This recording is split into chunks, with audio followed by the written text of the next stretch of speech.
Yo soy fruto de una especie de solapamiento de diversos roles profesionales. Y vamos a hablar un poquito de eso, ¿no? Algo que, como comentábamos justo antes de empezar esta conferencia con Mario y con Max, a veces en España o en este país es un poco desconcertante cuando te dedicas a diversas cosas.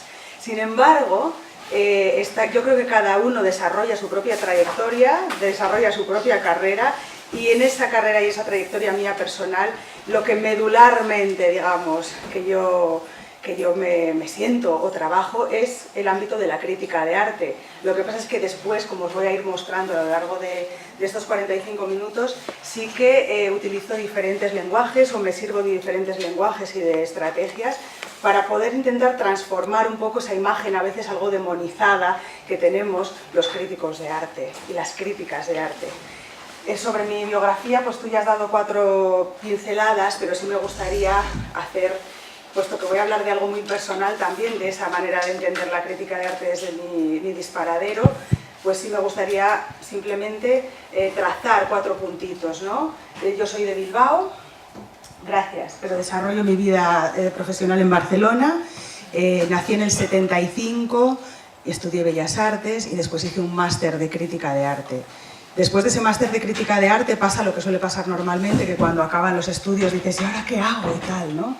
Tuve esa suerte de ganar ese premio que, bueno, esa suerte y ese mérito, claro, de ganar ese premio de crítica de arte que comentábamos que versaba sobre el cine experimental de los años 70, y a partir de ahí justo coincide que se abre el suplemento Culturas de la Vanguardia y empiezo a publicar, con lo cual tuve la oportunidad de empezar a trabajar como crítica de arte en ese formato textual que es propio y tradicional de los críticos de arte, que es la escritura, desde bastante joven. Pero a partir de ahí, lógicamente, la crítica de arte, oye, no da para vivir, que diríamos, ¿no? Con lo cual tuve que empezar a simultanear ese tipo de trabajo con otras profesiones y con otras maneras de trabajar dentro del mundo del arte, y principalmente fue la de comisaria. Y así es como comienza poco a poco mi carrera, digamos, ¿no? Como crítico de arte, pero insisto, medularmente yo me siento crítica de arte. Como crítica de arte, yo tengo una concepción bastante idealista de lo que debería ser un crítico de arte. Normalmente, como os digo, tenemos esa imagen de que se trata de juzgar las obras de otros. Fijaros qué cosa más fea, ¿no? Alguien que juzga, como la carta del tarot del juicio final, ¿no? Alguien que juzga, alguien que saca fallos. Pero en mi caso, pienso que la idea de la crítica de arte tiene que ver más con erigir una nueva forma artística a partir de la propuesta de otro artista. Es decir, cómo a partir de esa propuesta artística te sirve a ti de alguna manera como escabel o como escalón para erigir una nueva propuesta de carácter artístico y sobre todo muy comunicativa. Para mí la comunicación es fundamental. Os hablaba antes de esa especie de estereotipo maligno.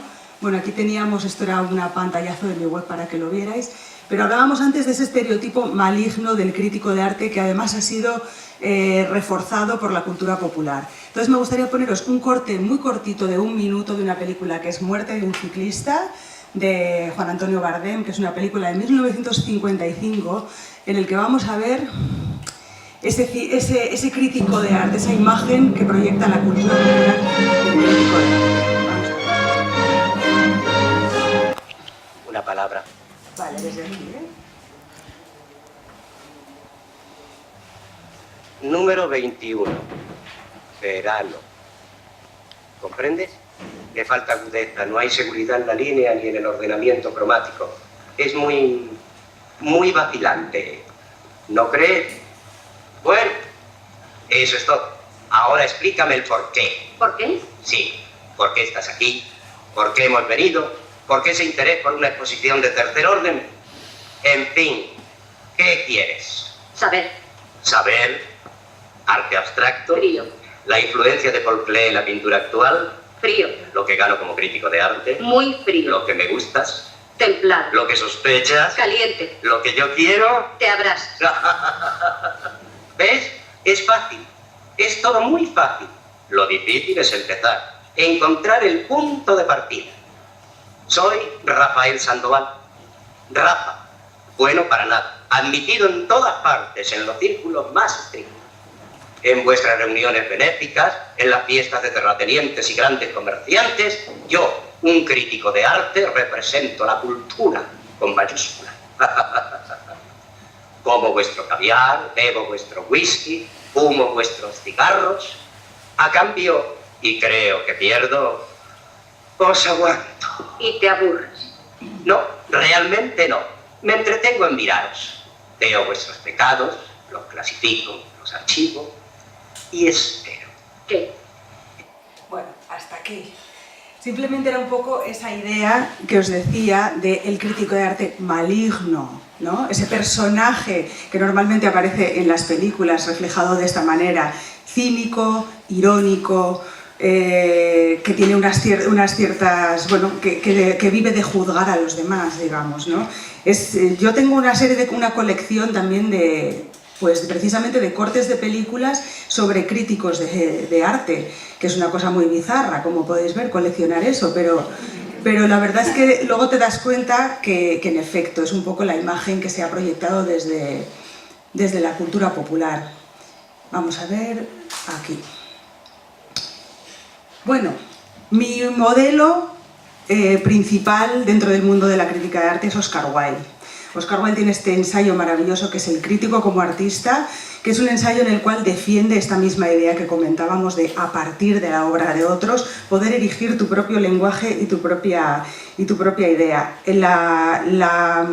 Este tipo de propuestas sobre la crítica de arte en el momento de Wilde fue bastante sorprendente y desde luego bastante subversiva, porque la idea del crítico de arte tal como la conocemos ahora desciende un poco de un modelo que se genera aproximadamente a finales del siglo XIX, en la cual el crítico de arte forma parte de una especie de triángulo de connivencia entre lo que sería el marchante y el artista, con lo cual el crítico en ese triángulo de intereses era un poco quien de alguna manera estaba validando a través de su opinión tanto la calidad de la obra artística, pero también de alguna manera estaba valorando de una manera, digamos, económica o dineraria lo que costaba esa obra de arte. Es decir, ese triángulo era un poco lo que permitía a un artista pues después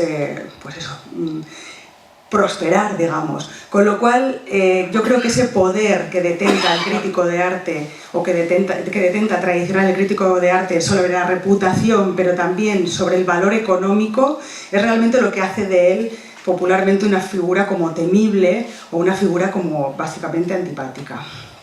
Hablábamos de Oscar Wilde. Para mí él en realidad es un gran crítico de arte, porque si habéis leído algunas de sus novelas, como por ejemplo pues, cualquiera de ellas, ¿no? Ahí podemos observar cómo las propias descripciones que hace de los espacios, de los lugares, de las telas, muchas veces además como de cuestiones como más de interiores, ¿no? Realmente tienen una riqueza y una profundidad que para mí entran dentro de esta idea del crítico de arte como artista. ¿Qué es para mí un crítico o qué debería tener un crítico de arte ideal? Por eso os hablaba de que yo tengo una visión idealista de la crítica de arte. Para mí tiene que actuar de tres maneras. La primera sería la opinión, después veremos herramientas y por último creatividad. Son los tres ingredientes que para mí tiene ese ideal del crítico de arte. La opinión, fijaros, os he puesto un dibujo mío en el cual aquí lo que se está viendo, que estaba yo reflejando en su momento, iba dentro de un texto, es la diferencia entre el crítico de arte y el periodista cultural. A día de hoy, en este mundo en el que vivimos, que está lleno de opinadores, ¿no? y de pequeños grupúsculos de debates encendidos, etc., la crítica, y esto hablaremos al final de ello, la crítica cada vez está, digamos, desapareciendo cada vez más, ¿no? Normalmente lo que hay es masaje más que crítica. Y en el caso de la crítica de arte, sin ninguna duda, se confunde mucho actualmente con el periodismo cultural, que es los que refríen notas de prensa. Lo que representa este dibujo es una sartén que está friendo una nota de prensa. Quiere decir que los periodistas culturales de alguna manera se están confundiendo con esta idea de crítico. ¿Qué diferencia un crítico de arte de un periodista cultural? Pues que el periodista cultural Si os fijáis, dice muchos datos, ¿no? Dice, por ejemplo, el 23 de febrero se inaugurará la exposición en el Thyssen Málaga de un artista cuya trayectoria y bla, bla, bla. El crítico de arte, en realidad, no se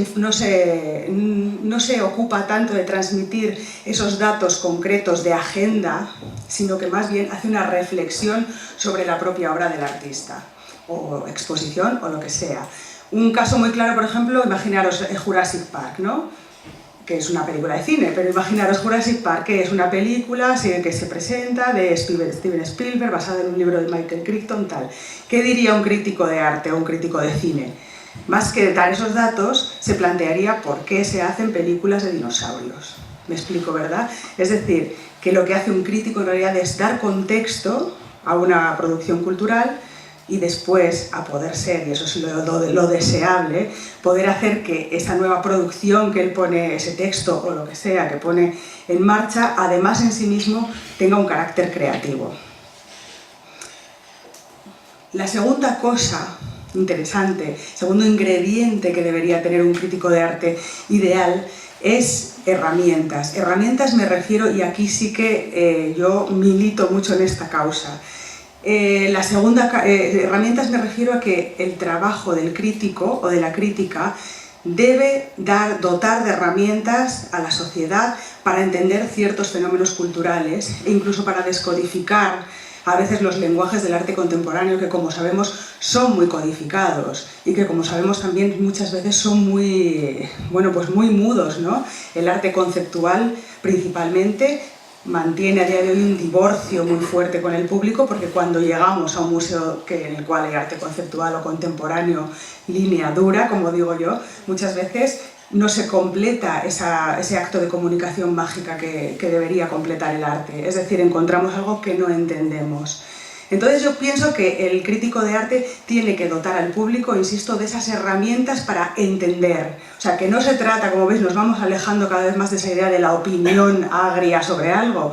Es decir, debemos hacer entender al público ciertas manifestaciones culturales y también darle herramientas para que sea crítico y entienda las cosas en otro contexto también, ¿no? Para que siga creciendo y siga entendiendo más allá de esa ocasión concreta, ¿no?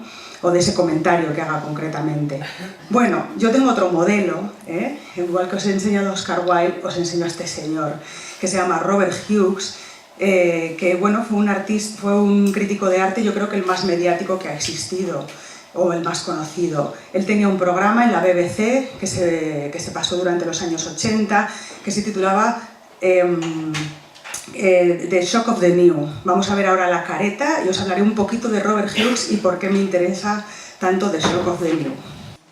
Vamos a ver solo la careta,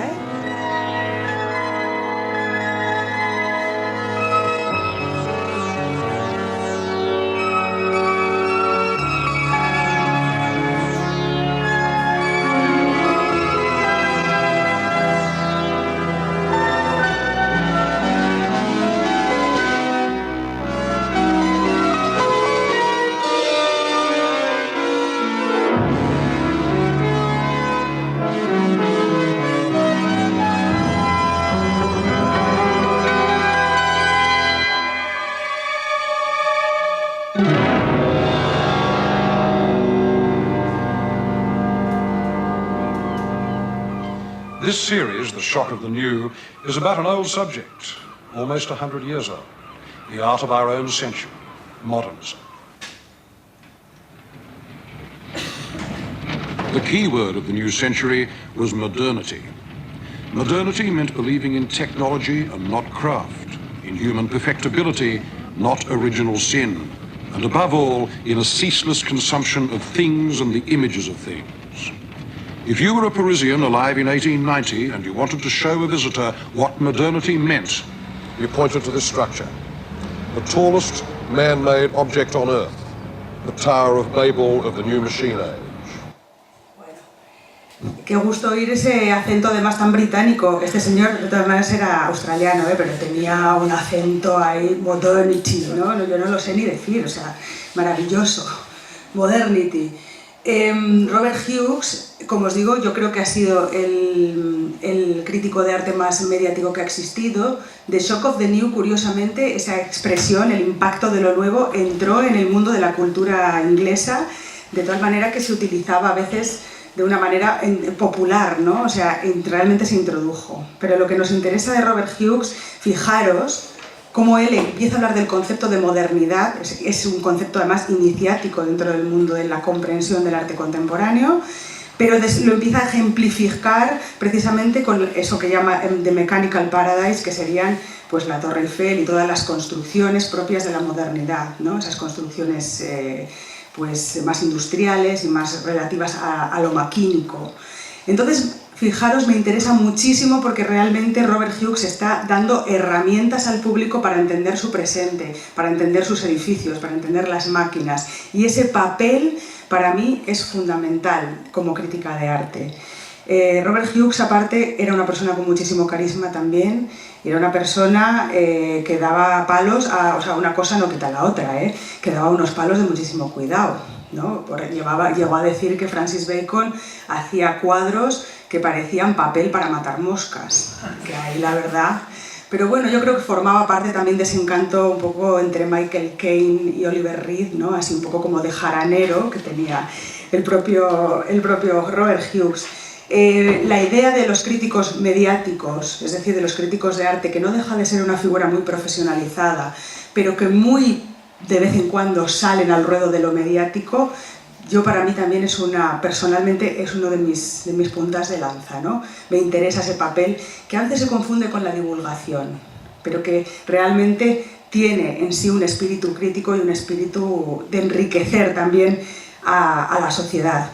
En mi caso particular, esta idea de dotar de herramientas al público se solapa con otra de mis facetas, que es la de comisaria. Sin embargo, soy comisaria, pero entiendo mi comisariado desde el punto de vista de la crítica que os decía. O sea, que es diferente de alguna... Bueno, en mi caso tiene ese matiz, o sea, disparo el comisariado desde el punto de vista de lo crítico. Y os voy a poner 3 ejemplos, que no vamos a entrar en ellos, lógicamente, porque cada tema es un mundo, pero sí 3 ejemplos de 3 exposiciones que yo he comisariado que muy deliberadamente intentaban dar esas herramientas para entender fenómenos culturales y acercarnos a ellos y tenerlos y que se desarrollen y se transformen, como es este caso clarísimamente. Aquí os he puesto estos pósters, no sé si conocéis estas películas, son las películas de aquello que hoy se llama cine kinky, pero que yo comisarié una exposición en 2009 sobre cine kinky que se llamaba Kinkis de los 80, cine, prensa y calle, y que era un tipo de fenómeno. Como sabéis, el cine kinky es un tipo de cine de delincuencia que se produce en España entre los 70 y los 80, y que cuando esta exposición se hizo en el CCCB de Barcelona, en Casa Encendida de Madrid, estuve en Alhóndiga Bilbao y también en el Museo de Arte de Zaragoza, estuvo dando vueltas por España como 6 o 7 años, el tema del cine kinky en realidad no era todavía tan reconocido. Incluso la propia etiqueta de cine kinky descendía de la cultura popular pura y dura, más coloquial, y no se había articulado de alguna manera todavía un sistema que conectara este cine kinky también con su propio sustrato social y después cómo eso se proyecta y cómo se estetiza, y cómo a día de hoy el vaquilla, el torete, etcétera, acaban siendo una especie como de iconos de la sociedad española, ¿no? Curiosamente, los delincuentes acaban siendo iconos. Kinkis de los 80, aquí os he puesto un par de imágenes, lo que os digo, no vamos a entrar en el tema del mundo cine kinky porque eso es otra conferencia, pero sí que tenía esa voluntad, volvemos al tema, esa voluntad de entender, de que la sociedad entendiera realmente el sentido del cine de delincuencia de los 80, de dónde surge y cuál es su proyección. Porque a día de hoy, esta misma semana, o en la Semiencia además de Valladolid, se inauguró hace muy poco otro nuevo documental que se llama Kinky Stars, basado curiosamente en la exposición. Así que yo entiendo este tipo de... Bueno, para mí el formato expositivo forma parte también de esa función que para mí tiene la crítica. Otro segundo ejemplo de otra exposición que comisarié hace 2 años y que también tenía esta voluntad clarísima fue Bálsamo y Fuga, la creación artística en la institución penitenciaria. Que ya veis que yo fui de los kinkis al talego, ¿no? Y ahora la que os enseñaré después, pues mira, va en la misma línea también, no sé por qué. Bálsamo y Fuga fue una exposición que se hizo en CaixaForum Barcelona, que fue además, curiosamente, la más visitada de la historia de CaixaForum Barcelona dentro de la sala de arte contemporáneo. Luego ellos tienen esos hits que hacen, ¿no?, de Disney y tal, pero dentro del mundo del arte contemporáneo, de esa sala, fue un hit porque de alguna manera mostraba las creaciones que se hacen en las prisiones, lo que en el mundo anglosajón llaman prison art, pero que aquí en España todavía no recibe esa etiqueta, en combinación con obras de la colección La Caixa. La exposición no solamente ponía en relación dos obras, como veis, o dos tipos de obra que vienen de roles sociales completamente diferenciados, de hecho radicalmente opuestos, como serían unos presos, alguien que está en el trullo, ¿no?, y después artistas reconocidos tipo Barceló y tal de la colección, sino que hablaba de los efectos de la institución en el individuo, a través de un recorrido que remitía a las instituciones tal como se diseñaron a finales del siglo XIX y principios del XX. Aquí tenéis algunas imágenes de la exposición y claro, al empezar a rebuscar, estuve 5 años yendo a diferentes prisiones para ver qué tipo de actividades artísticas y de temáticas emergían en el entorno carcelario. Ahí de repente acabas dándote cuenta que en efecto hay toda una simbología que proviene del mundo de la cárcel, o bueno, que no es que provenga del mundo de la cárcel, sino que ahí emerge particularmente, como por ejemplo puede ser, aquí vemos el caso del pájaro, ¿no? El pájaro como símbolo de la libertad, etc., es continuamente replicado dentro de prisiones. Ocurre lo mismo, por ejemplo, con el barco. Esto que tenéis aquí es un barco de colillas, hecho con colillas, fumadas en el patio, según el propio interno que prestó la obra. Se llama Larga Espera y, como veis, tiene hasta un punto un poco duchampiano, ¿no?, porque este tipo de arte también desciende mucho del subconsciente. El barco, igual que el pájaro, igual que, por supuestísimo, el reloj, son símbolos, como os digo, que emergen dentro de este entorno de creación carcelaria. Asimismo también toda la creación que tiene que ver con el surrealismo, es decir, la pintura surrealista o el estilo surrealista es el propio también del escapismo, ¿no?, que tiene que ver con esa idea de escaparse más allá de donde estás confinado y desarrollar pues fantasías, ¿no? Con lo cual la pintura surrealista o el estilo surrealista es el más trabajado en cárceles. Igual también, mira, también os he puesto la foto, igual que el camarón. Esto que veis aquí son retratos de camarón, bueno, en pirograbado, en lo que quieras, en grabado, en boli, a boli bic, en óleo, en lo que quieras, ¿no? Que aquí están, como veis, contrapuestos a un cuadro sobre el flamenco de Saura, ¿no? Es uno de los grandes iconos dentro de la población española, carcelaria española. ¿Qué os quiero decir con todo esto? Hemos hecho un repaso muy por encima de la exposición Bálsamo y Fuga, que realmente esta exposición, para mí lo interesante de esta exposición, aparte de ese efecto chocante que a mí me gustaba también, por supuesto, enfatizar, vinculando las obras de la colección con las del entorno carcelario, es que realmente, como os decía, dotaba de herramientas para entender ese universo. Una vez que entrabas en la exposición y realmente empezabas a ver, ¿no?, además ordenado también por cómo es la propia prisión, ¿no?, la entrada, el patio, como os decía, estaban las obras también ordenadas un poco según las estancias propias de una institución carcelaria. Yo creo que realmente la exposición consiguió una cierta sensibilidad popular de la gente que fue, por lo menos, que fue mucha, sobre las creaciones hechas en prisión y sobre todo ese tipo de arte que emerge también en situaciones de emergencia, en situaciones de asilo y en situaciones extremas. Y además, y este es otro tema que es en el que estoy cabalgando ahora mucho, reivindicar los efectos de la creación artística en el individuo. Esa idea de la función del arte, ¿no? El arte no tiene que tener función. ¿Por qué le estamos negando funciones al arte? El arte tiene diversas funciones y una de esas funciones es la mejora del individuo. Y aparte, parece que a veces suena mal decirlo, que que tiene ese punto. No estamos hablando de arte terapia, estamos hablando de la mejora del individuo, de sentirte tú mejor y del bienestar. Y esta exposición, y la que veremos a continuación, que voy a hablar muy brevemente sobre ella, reivindican esos efectos positivos del arte en el individuo. La última exposición que quería hablaros, que tiene esta idea de las herramientas, como os digo, para entender ciertas expresiones artísticas dadas al público, porque ya estáis viendo que para mí la comunicación es fundamental, si no hay comunicación no hay nada, es El arte irreductible, espejismos del Art Brut, que es una exposición que he inaugurado la semana pasada.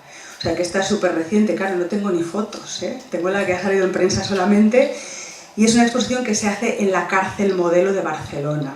Por eso es una exposición bastante especial, porque antes de esta no se había hecho ninguna exposición en esta prisión, que ha sido desocupada muy recientemente, y la primera que se ha hecho, por suerte, pues es El arte irreductible, que se hace como podéis ver, dentro de las celdas de la propia prisión Modelo.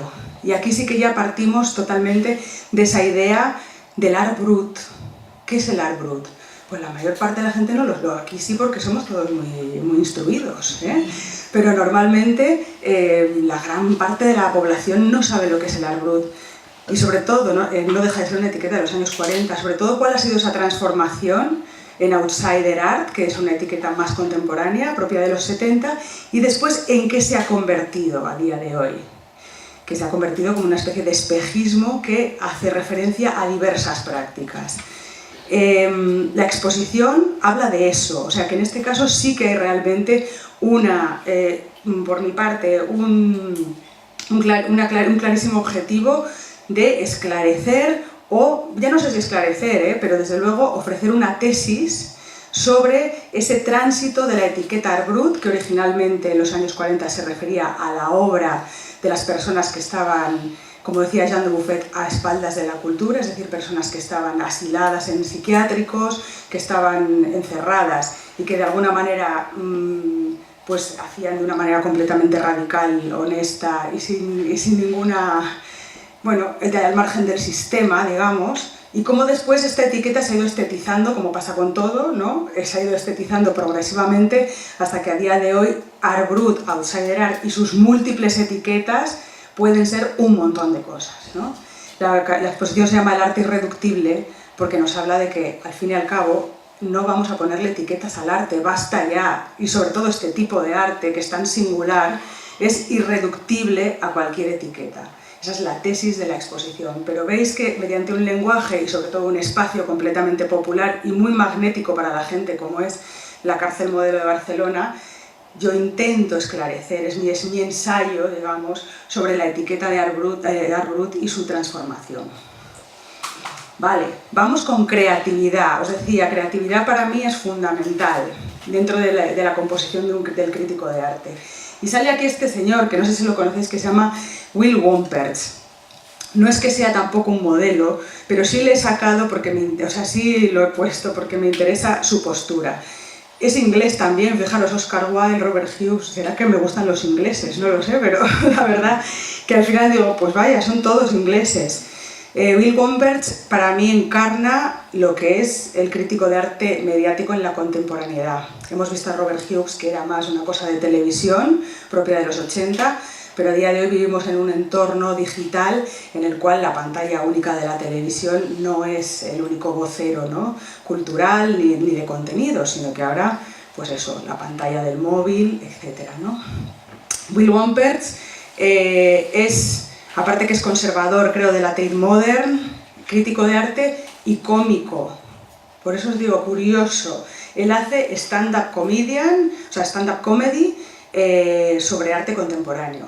No es que sea un hombre muy de mi gusto, pero sí me interesaba explicaros estas nuevas formas, estos lenguajes en los cuales la crítica de arte se mueve hoy, como puede ser un monólogo de humor, ¿no? Yo lo encuentro, bueno, a mí como línea me parece bastante interesante. Él sacó este libro, que fue un superventas, quizás lo conocéis, se llama ¿Qué estás mirando? 150 años de arte moderno, que tiene ese aspecto un poco de arte contemporáneo para dummies, ¿no? Como diciendo, esto te lo cuento así sencillito. Pero cuando entras en el libro, yo me lo leí estando embarazada, esperando en el ambulatorio, me dices, venga, algo ligero. Y me lo leí entero al final y realmente encontré que sí que se destilan esas ideas, esas opiniones. Yo creo que es más que un libro para dummies, sí que se destilan opiniones, tesis, pero es interesante también disponerlo de esta manera, digamos, pues podemos decir más digestiva, ¿verdad? Bueno, yo personalmente cuando decimos los lenguajes, cómo hacer más creativos los lenguajes de la crítica de arte, yo tengo dos vertientes que estoy trabajando ahora, que una de ellas es el cómic y la otra es la radio. Este libro que tenéis aquí se llama La Rue del Percebe de la cultura y la niebla de la cultura digital y es un ensayo cómic. Antes ya ha salido también el título. En este ensayo cómic yo he traído un ejemplar que echarle un vistacito por ahí pasando. Bueno, este ensayo cómic, Max ya lo conoce porque se lo ha leído. Fijaros, se vincula texto con cómic. O sea, tú te lees ahí el tochazo, pero para que se haga más ligerito, le metemos un cómic al lado, ¿vale? Que está, por supuesto, en relación a toda la idea. Este es un formato en el que yo estoy trabajando ahora, el del ensayo cómic, que realmente dentro del mundo del arte se trabaja poquísimo. Os podría decir muy pocos referentes que hacen ensayo cómic. La Rue del Percebe y la niebla de la cultura digital se basaba un poco en una metáfora, que es la metáfora central del libro, en la cual, que está ejemplificada en este dibujo, en la cual se entendía la cultura, lo que hablaba el libro, o lo que habla el libro es que antes de la cultura digital, que sería esta niebla, entendíamos la cultura de una manera transversal, jerárquica y vertical, ¿no? Este paradigma cultural que es propio de los años 50 y del comienzo del capitalismo nos decía, o nos introdujo un paradigma cultural que decía que la alta cultura estaba en la cúspide, que debajo teníamos la cultura oficial, que en el primer piso, aquí abajo, teníamos la cultura popular y bajo tierra el underground, ¿no? La referencia era 13 Rue del Percebe, por eso se llama la Rue del Percebe de la cultura, que supongo que conoceréis porque es una historieta básica del cómic español de Ibáñez. Entonces la tesis que viene a vehicular el libro es que esta manera de entender la cultura, con sus subculturas, por cierto, porque luego hay las subculturas aparecen como quistes de la cultura popular. Bueno, este tipo de cultura que algunos, dependiendo de la generación en la que hayas nacido, tienes como inoculado, viene de alguna manera a disolverse, ¿no? Con esa niebla de la cultura digital que se cierne sobre la casa, sobre esta manera de entender la cultura en vertical y la descompone. Porque como decíamos antes, la cultura digital de alguna manera está rompiendo todas esas vías de comunicación o vías de consumo cultural que teníamos asumidas. En este paradigma, si querías alta cultura, digamos, pues ibas a la ópera. Si querías un evento underground, pues te ibas a un garito underground. Si querías cultura popular, ¿cómo se asume? Bueno, de una manera involuntaria, ¿no? Es decir, pues la televisión, radio, los cómics que tiene tu primo, lo que sea, ¿no? Y sin embargo, dentro del nuevo paradigma o del paradigma que estamos viviendo ahora de la cultura digital, todos esos canales de acceso tradicionales de las expresiones culturales, como os digo, ordenados de manera jerárquica, se descomponen, se deshacen, se desfiguran. Esa era la tesis de este libro, que como veis viene acompañado de cómics, que eso para mí era el punto fundamental, hacer más accesible este tipo de ideas o de tesis relacionadas con la crítica cultural. En esta línea está toda la serie de tiras que hago para la revista Mongolia que se llaman Crítica Cultural en Cómic. Ya directamente aquí el título, pues ya, ¿para qué vamos a llamarlo? Vamos a hacer Crítica Cultural en Cómic, ¿no? Entonces aquí, por ejemplo, no me quiero extender mucho porque es un poco rollo leer cómic, ¿no? Así. Pero bueno, por ejemplo, aquí se habla de los tipos de artista, ¿no? El artista renacentista, el artista genio, que sería Picasso, son como estereotipos, ¿no? El artista maldito, borracho, pues de absenta y tal, el artista conceptual, ¿no? Ahí en su masía de La Escala o de l'Empordà y tal, y finalmente el artista de hoy, gestor, empresario de sí mismo y más doblegado al sistema que nunca, ¿no? Palabras clave también dentro del mundo institucional, ¿no? mañana tengo una cita con una comisión, pues tú di estas palabras, esta soy yo, claro, con esta cara de maldad, ¿no? Pues tú di estas palabras, ya verás que bien te va a ir en la reunión. Proyecto inclusivo, transversal, igualdad de género, acción local, tejido cultural. Y le dice, cuente con la subvención, claro. Dice, bueno, y luego hay un asterisco, claro, y con hacerse autónomo y justificar cada euro con factura, porque los tickets no valen, ¿no? Estas cosas que nos pasan a los, cada puto euro pone, quitado el puto. Bueno, ya sabéis lo que pasa con el mundo de los autónomos como yo. Y bueno, tampoco quiero ponerme a leer cómics, porque están todos en mi web. Además, si os interesa la crítica cultural en cómic, ahí se podéis encontrar toda esta serie para Mongolia. Muchos de estos cómics están inspirados en mi experiencia y nuestra experiencia en la Bienal de Venecia, porque allí, bueno, es la vanidad al cubo. Y bueno, de esa experiencia con Max, que estuvimos en la Bienal de Venecia el año pasado, saqué bastantes cómics, la verdad. Y bueno, para acabar, ¿verdad? Hablábamos de los lenguajes de la cultura popular, la radio. Desde hace 2 temporadas estoy en el programa Efecto Doppler, es un programa de Radio 3, Radio Nacional de España, que se emite todas las semanas, de lunes a jueves, y yo estoy concretamente los miércoles haciendo crítica de arte. Tengo 15 minutos para comentar exposiciones, bueno, para hacer muchas veces catálogos.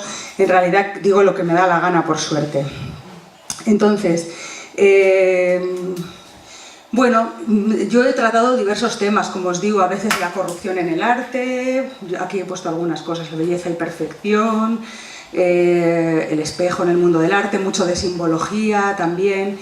Y bueno, no sé si tenemos tiempo, me gustaría... ¿Cómo voy de tiempo? ¿Bien? ¿Os parece que os ponga 3 minutos de unas conclusiones de estas encendidas que acabo yo siempre un poco como haciendo rúbrica? Porque es curioso que en la radio yo sigo inconscientemente un patrón de guión, porque lo tengo que guionizar antes de pasárselo a la directora del programa, y sí que sigo de alguna manera inconscientemente a veces un patrón que tiene mucho que ver con lo textual o con el típico artículo en prensa, es decir, una especie como de encabezamiento tal, y al final, ¡pum! Y mira, lo que yo te digo, tal, o sea, siempre hay esa moralina al final. Yo a veces le llamo moralina porque creo que los críticos de arte somos un poco moralistas en el fondo, y bueno, y al final siempre acabo como conclusión, ¿no? Esa idea de la rúbrica final, yo sí que la llevo, sí que la sigo trabajando, digamos, sí que lo llevo. Vamos a escuchar, si os parece, nada, son 3 minutos y ya conclusiones finales. Aquí. Mira, hablamos, es la rúbrica final, como os digo, hablaba, claro, aquí es fácil también divertirse, ¿no? Porque hablaba de una exposición de Alejandro Sanz, el cantante, como pintor abstracto. Entonces, claro, eso es muy fácil, ¿no? Eso es fácil, es para divertirse, es un juguete hablar de Alejandro Sanz como pintor abstracto. Vamos allá.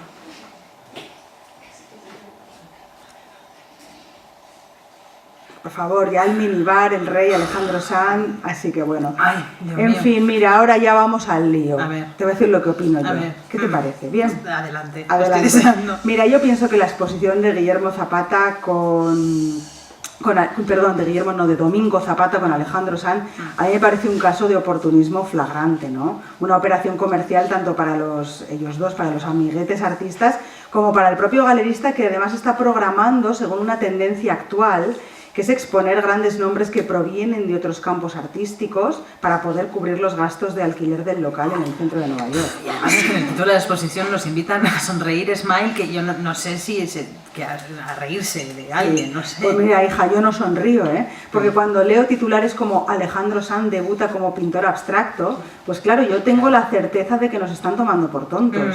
Así que yo lo que animo a todos los que nos estáis escuchando es que no sonriamos ante las operaciones que devalúan el trabajo y la profesionalidad del artista, que no sonriamos ante las operaciones que abaratan la densidad del proyecto y del proceso creativo, y que no sonriamos ante las operaciones que aniquilan todo espíritu subversivo en el arte. Pues no, Mary, no smile. No Smiles, hija, mira que me he despeinado y todo. Hombre, no me extraña. Así que, querida Laura, nuestra conclusión de hoy es que estas dos noticias, que además han saltado simultáneamente, son muy elocuentes sobre la contemporaneidad. Porque primero hemos visto esa patente, esa desnaturalización en la que vivimos, ¿no? Apartados de la vida y de los procesos naturales. Y con Alejandro Sanz yo creo que hemos visto clarísimamente la fusión descarada del arte con los mecanismos de la publicidad, el postcapitalismo y hasta con la burbuja inmobiliaria. Que te vuelve a dar la tos. Que me da otra vez. O sea, que tomándonos además por necios, ¿no? Así que yo creo que hoy hemos dejado patente que el arte en la actualidad es el reflejo del espíritu de la sociedad, de la misma manera que también lo es Eurovisión. Ay, Mary, no sé yo, ¿eh? Ahí sí vamos a coincidir.